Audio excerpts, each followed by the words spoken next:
on my mind all the time. I wanna tell you, but I'm super shy. Harta adalah segala bentuk kekayaan atau aset yang dimiliki oleh seseorang, baik berupa uang tunai, properti, kendaraan, investasi, atau barang berharga lainnya. Harta dapat mencakup semua jenis kepemilikan yang memiliki nilai ekonomi, baik yang dapat dilihat secara fisik maupun yang tidak dapat dilihat seperti saham atau surat berharga. Harta juga dapat mencakup hak kepemilikan intelektual seperti hak cipta, paten, atau merek dagang. Harta dapat digunakan untuk memenuhi kebutuhan dan keinginan individu, serta dapat diwariskan atau ditransfer kepada orang lain. Menurut Muhammad Shalabi, harta adalah sesuatu yang dapat dikuasai, dapat disimpan, serta dapat diambil manfaatnya. Menurut kebiasaan, maka dari pengertian di atas bahwa harta dapat diartikan seluruh apa yang digunakan oleh manusia dalam kehidupan dunia ini apabila dilihat secara kasat mata. Dalam Al-Quran surah Al-Kahfi ayat 46 berbunyi, Al-malu wal banuna sinatul hayati dunya wal baqiyatu sholihatu khairu inda rabbaka sawabang wa khairu amala. Artinya, harta dan anak-anak adalah perhiasan kehidupan dunia, tetapi amal kebajikan yang terus-menerus adalah lebih baik pahalanya di sisi Tuhanmu serta lebih baik untuk menjadi harapan. Ada beberapa macam harta yang dapat dibedakan berdasarkan sifat dan karakteristiknya. Berikut adalah beberapa macam harta. 1. Harta bergerak. Harta bergerak adalah harta yang dapat dipindahkan dengan mudah seperti uang tunai, perhiasan, kendaraan bermotor, dan barang-barang konsumsi lainnya. 2. Harta tidak bergerak. Harta tidak bergerak adalah harta yang tidak dapat dipindahkan dengan mudah seperti tanah, bangunan, dan properti lainnya. Ketiga, harta keuangan. Harta keuangan mencakup aset-aset yang berhubungan dengan keuangan seperti tabungan, deposito, saham, obligasi, dan reksadana. 4. Harta intelektual. Harta intelektual adalah hak kepemilikan atas karya intelektual seperti hak cipta, paten, merek dagang, dan rahasia dagang. 5. Harta warisan. Harta warisan adalah harta yang diterima dari keluarga atau kerabat yang meninggal dunia. Bekerja adalah kegiatan manusia yang dilakukan secara rutin atas dasar kewajiban dan tanggung jawab untuk dirinya sendiri, orang lain, juga perusahaan tanpa merugikan siapapun. Allah Subhanahu wa Ta'ala memerintahkan bahwa Dia membeli dari hamba-hambanya yang beriman dan harta benda mereka yang telah mereka korbankan di jalan Allah Subhanahu wa Ta'ala dengan surga. Karena sesungguhnya Allah telah menerima apa yang telah dikorbankan oleh hamba-hambanya yang taat kepadanya. Al-Hasan Al-Basri dan Qatadah mengatakan, mereka yang berjihad di jalan Allah demi Allah telah berjual beli kepada Allah, lalu Allah memahalkan harganya. Syam Ibnu Aliyah mengatakan, tiada seorang muslim pun melainkan pada lehernya terkalungkan bayat kepada Allah yang harus ditunaikan atau ia mati dalam keadaan tidak menunaikannya.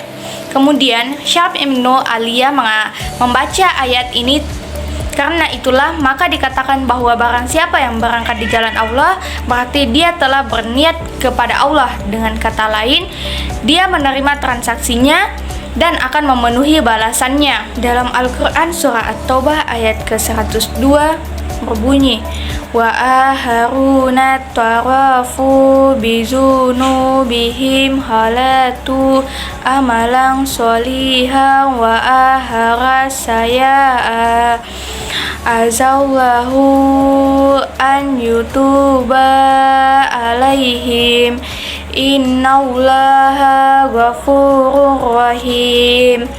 Artinya, dan ada pula orang lain yang mengakui dosa-dosa mereka. Mereka mencampur adukan pekerjaan yang baik dengan pekerjaan yang buruk. Mudah-mudahan Allah menerima tobat mereka. Sesungguhnya Allah Maha Pengampun, Maha Penyayang. Faktor-faktor yang mempengaruhi motivasi bekerja. 1. Faktor intrinsik, yaitu faktor daya dorong yang timbul dari dalam diri masing-masing karyawan berupa 1. Pekerjaan itu sendiri, berat ringannya tantangan yang dirasakan tenaga kerja dan pekerjaannya. 2. Kemajuan, besar kecilnya kemungkinan tenaga kerja berpeluang maju dalam pekerjaannya seperti naik tingkat. 3. Tanggung jawab, besar kecilnya yang dirasakan terhadap tanggung jawab diberikan kepada seseorang. Pencapaian, besar kecilnya kemungkinan tenaga kerja mencapai prestasi tenaga kerja.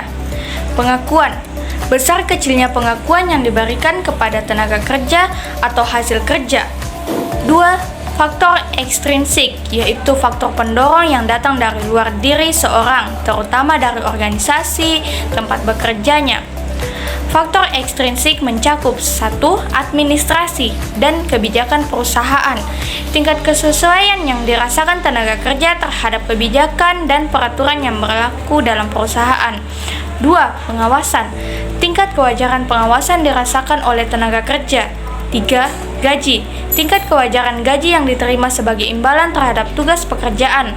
4. Hubungan antara pribadi, tingkat kesesuaian yang dirasakan dalam berinteraksi antara tenaga kerja yang lain. 5. Kondisi kerja, tingkat kesesuaian kondisi kerja dengan proses pelaksanaan tugas pekerjaan-pekerjaan lainnya. Upah adalah pekerja atau buruh yang ditetapkan dan dinyatakan dalam bentuk yang sebagai imbalan atau pengusaha atau pemberi kerja kepada pekerja yang ditetapkan dan dibayarkan menurut suatu perjanjian kerja, kesepakatan, atau perundang-undangan termasuk tunjangan bagi pekerja dan keluarganya atas suatu pekerjaan atau jasa yang telah diberlakukan. Pendapat para ahli, tafsir, dan pembahasan ada beberapa definisi upah yang dikemukakan oleh ulama, yaitu 1. Ulama Hanafiyah mendefinisikan upah atau ijarah yaitu suatu akad yang dipergunakan untuk pemilikan manfaat yang diketahui dan disengaja dari barang yang disewakan dengan cara pergantian atau bayar. 2. Menurut Labib, yang dimaksud upah atau ijarah adalah memberikan suatu barang atau benda kepada orang lain untuk diambil manfaatnya dengan perjanjian yang telah disepakati bersama oleh orang yang menyewakan dan oleh orang yang menerimanya, bahwa orang yang menerimanya barang itu harus memberikan imbalan sebagai bayaran atas penggunaan manfaat barang yang telah dipergunakan dengan beberapa syarat dan rukun-rukun tertentu. Dalam Al-Quran surah Al-Kahfi ayat 30, Innallazina amanu wa amilus solihati inna lanudi'u ajra man ahsana amala. Artinya, sesungguhnya mereka yang beriman dan mengerjakan kebajikan, kami benar-benar tidak akan menyia-nyiakan pahala orang yang mengerjakan perbuatan yang baik itu. Komponen upah, hal-hal yang termasuk dalam komponen upah adalah 1. Upah pokok merupakan imbalan dasar yang dibayarkan kepada pekerja menurut tingkat atau jenis pekerjaannya. 2. Tunjangan tetap, suatu pembayaran yang teratur berkaitan dengan pekerjaan yang diberikan secara tetap untuk bekerja dan keluarganya seperti tunjangan anak, kesehatan, dan perumahan. 3. Tunjangan tidak tetap adalah pembayaran yang secara tidak langsung maupun tidak langsung berkaitan dengan pekerjaan dan diberikan secara tidak tetap bagi pekerja dan keluarganya seperti bonus hari raya. Jenis-jenis upah. 1. Upah nominal adalah sejumlah uang yang dibayarkan kepada pekerja yang berhak secara tunai sebagai imbalan atas pengarahan jasa-jasa atau pelayanannya sesuai dengan ketentuan yang terdapat dalam perjanjian kerja di industri atau perusahaan. 2. Upah hidup adalah upah yang diterima seorang pekerja relatif cukup untuk membiayai keperluan hidup yang luas, tidak hanya kebutuhan pokok saja yang dapat dipenuhi, melainkan kebutuhan serta keluarganya. 3. Upah nyata adalah upah yang benar-benar harus diterima oleh seseorang yang berhak. 4. Upah minuman adalah pendapatan yang dihasilkan para buruh dalam suatu perusahaan, sangat berperan dalam hubungan ketenagakerjaan. 5. Upah wajar adalah upah secara relatif dinilai cukup wajar oleh pengusaha dan para pekerjanya sebagai uang imbalan atau jasa-jasa yang diberikan pekerja kepada pengusaha sesuai dengan perjanjian kerja. Faktor-faktor mempengaruhi tingkat upah. 1. Gaji atau upah yang diberikan oleh pihak. 2. Kondisi. 2. Keuangan negara. 3. Biaya hidup. 4. Peraturan pemerintah. 5. Kekayaan negara. 6. Produktivitas pegawai. 7. Persediaan tenaga kerja. 8. Produktivitas pegawai. 9. Persediaan tenaga kerja. 10. Kondisi kerja. Produksi adalah proses mengubah input atau faktor produksi menjadi output atau barang dan jasa yang dapat memenuhi kebutuhan dan keinginan manusia. Faktor produksi yang umum meliputi tenaga kerja, modal, bahan baku, dan teknologi. Produksi melibatkan serangkaian kegiatan seperti perencanaan, pengorganisasian, pengendalian, dan pengawasan untuk mencapai tujuan produksi yang diinginkan. Tujuan produksi adalah untuk memenuhi kebutuhan dan keinginan manusia dengan cara menghasilkan barang dan jasa yang memiliki nilai ekonomi. Proses produksi melibatkan penggunaan faktor produksi dalam kombinasi yang tepat untuk menghasilkan output yang diinginkan. Output ini dapat berupa barang fisik seperti mobil, pakaian, atau makanan, serta jasa seperti transportasi, pendidikan, ataupun perawatan kesehatan. Produksi dapat dilakukan dalam berbagai sektor ekonomi, termasuk sektor pertanian, industri, jasa, dan sektor publik. Proses produksi dapat berbeda-beda tergantung pada jenis industri dan teknologi yang digunakan. Beberapa metode produksi umum meliputi produksi massal, produksi batch, produksi berkelanjutan, dan produksi kostum. Dalam ekonomi, produksi juga terkait dengan konsep efisiensi dan produktivitas. Efisiensi mengacu pada penggunaan sumber daya yang optimal untuk menghasilkan output yang maksimal. Sedangkan produktivitas mengukur sejauh mana output yang dihasilkan dari setiap unit input yang digunakan. Pengertian produksi menurut Sofyan As-Sauri, produksi adalah kegiatan yang mentransformasikan semua konektivitas yang menghasilkan kegiatan atau aktivitas sehingga output atau inputnya adalah barang atau jasa serta kegiatan yang dapat mendukung keberlangsungan manusia. Dalam Al-Quran surah An-Nahl ayat 65 yang berbunyi, Wallahu anzala minas samai ma'a fa'ahya bihil ardo ba'da mautiya inna fi zalika la ayatil liqaumin yasma'un. Artinya, dan Allah menurunkan air hujan dari langit dan dengan air itu dihidupkannya bumi yang tadinya sudah mati. Sungguh pada yang demikian itu benar-benar terdapat tanda-tanda kebesaran Allah bagi orang-orang yang mendengarkan pelajaran. Ada beberapa macam produksi yang umum dikenal dalam konteks ekonomi. Berikut adalah beberapa macam produksi yang sering dijumpai. 1. Produksi massal. Produksi massal adalah jenis produksi di mana barang atau jasa diproduksi dalam jumlah besar dengan menggunakan mesin dan teknologi yang canggih. Tujuan utama produksi massal adalah untuk mencapai efisiensi dan mengurangi biaya produksi per unit. Contoh produksi massal adalah pabrik mobil yang menghasilkan ribuan mobil dalam waktu singkat. 2. Produksi batch. Produksi batch melibatkan produksi dalam jumlah tertentu atau batch yang lebih kecil. Setiap batch diproduksi secara terpisah dan mungkin memiliki spesifikasi yang sedikit berbeda. Contoh produksi batch adalah pembuatan roti di sebuah bakery di mana roti dipanggang dalam jumlah tertentu setiap kali. 3. Produksi berkelanjutan. Produksi berkelanjutan adalah jenis produksi yang berfokus pada penggunaan sumber daya yang berkelanjutan dan ramah lingkungan. Tujuan utama produksi berkelanjutan adalah untuk mengurangi dampak negatif terhadap lingkungan dan mempertahankan sumber daya alam. Contoh produksi berkelanjutan adalah penggunaan energi terbarukan dalam pembangkit listrik. Keempat, Produksi kostum. Produksi kostum melibatkan pembuatan barang atau jasa yang disesuaikan dengan kebutuhan dan preferensi individu. Setiap produk dibuat sesuai dengan permintaan pelanggan. Dengan konsumsi merupakan sebuah aktivitas pada manusia yang mengurangi dan menggunakan dalam kegunaan barang dan jasa untuk secara bertahap dan memenuhi hidup dan kepuasan orang. Pengertian konsumsi menurut para ahli.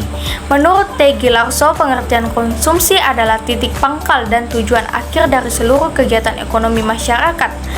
Kedua, menurut Gregory Mankiw, konsumsi adalah pembelanjaan barang dan jasa oleh rumah tangga.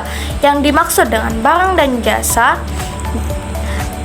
barang rumah tangga yang sifatnya tahan lama meliputi perlengkapan, kendaraan, barang yang tidak tahan lama, contohnya makanan dan pakaian.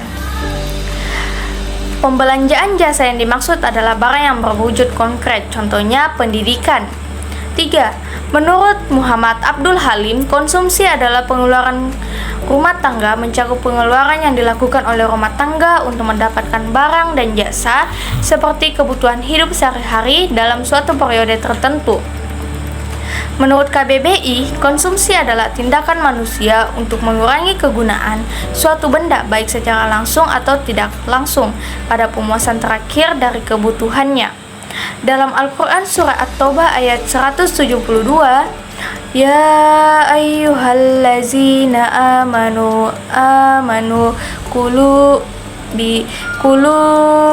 min thayyibati ma razaqnakum waskuru lillahi in kuntum iyyahu ta'budun, yang artinya, wahai orang-orang yang beriman, makanlah apa-apa yang kami anugerahkan kepadamu dan bersyukurlah kepada Allah jika kamu benar-benar hanya menyembah kepadanya. Adapun tujuan konsumsi: 1. Menghabiskan atau mengurangi nilai guna suatu barang sekaligus. Hal-hal yang termasuk dalam klasifikasi mengurangi nilai guna suatu barang dan jasa secara sekaligus adalah barang-barang yang tidak dapat bertahan lama, yaitu seperti makanan dan minuman. 2. Mengurangi nilai guna suatu barang dan jasa secara bertahap, yang termasuk dalam klasifikasi mengurangi nilai guna suatu barang dan jasa secara bertahap adalah misalnya penggunaan barang yang tidak habis dalam jangka waktu singkat, yaitu seperti mobil, motor, pakaian, meja, kursi, dan sebagainya. Untuk mengurangi nilai guna barang-barang tersebut memerlukan waktu yang cukup lama dan bertahap. 3. Pemenuhan kebutuhan jasmani dan rohani. Adanya tujuan utama dalam sebuah kegiatan pada konsumsi manusia adalah untuk memenuhi kebutuhan fisik dan mental mereka. Kemudian, fisik seperti minum atau makan dan olahraga lainnya sambil melakukan kebutuhan spiritual seperti hiburan, membaca, dan ibadah. Hal ini dikarenakan dengan memenuhi kebutuhan jasmani dan rohani kita, beban yang ada di tubuh dan pikiran kita akan lebih diringankan. 4. Memuaskan kebutuhan secara fisik. Untuk memenuhi kebutuhan fisik seperti seseorang yang membeli produk pelangsing agar tubuh tetap langsing dan ideal, atau mengonsumsi obat-obatan dalam sebuah kecantikan dan dapat membeli pakaian bagus untuk terlihat cantik dan elegan, hingga untuk memenuhi kebutuhan fisik dengan cara tersebut. Oleh sebab itu, kebutuhan fisik merupakan suatu hal penting bagi manusia. 5. Mendukung aktivitas produksi. Keinginan manusia untuk mengkonsumsi produk barang dan jasa tertentu dapat mendorong terjadinya aktivitas produksi. Kedua aktivitas ini saling menguntungkan seluruh pihak yang terlibat, yaitu pihak yang memproduksi dan menginginkan keuntungan serta pihak yang mengkonsumsi dan menginginkan kepuasan. 6. Membantu menyesuaikan rumusan tarif upah minimum untuk pekerja aktivitas konsumsi yang dilakukan oleh masyarakat. Digunakan pemerintah sebagai tolak ukur untuk menyesuaikan rumusan tarif upah.